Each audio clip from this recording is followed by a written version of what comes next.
O Spirito Santo, vieni nel mio cuore, per la tua potenza attrailo a te, per la tua potenza attrailo a te, concedimi la carità col tuo timore.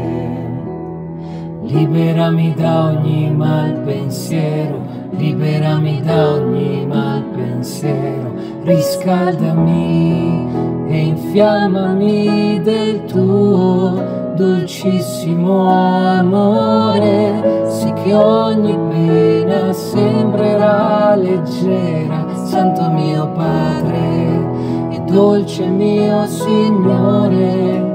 Ora aiutami in questa mia azione. Cristo amore, Cristo amore.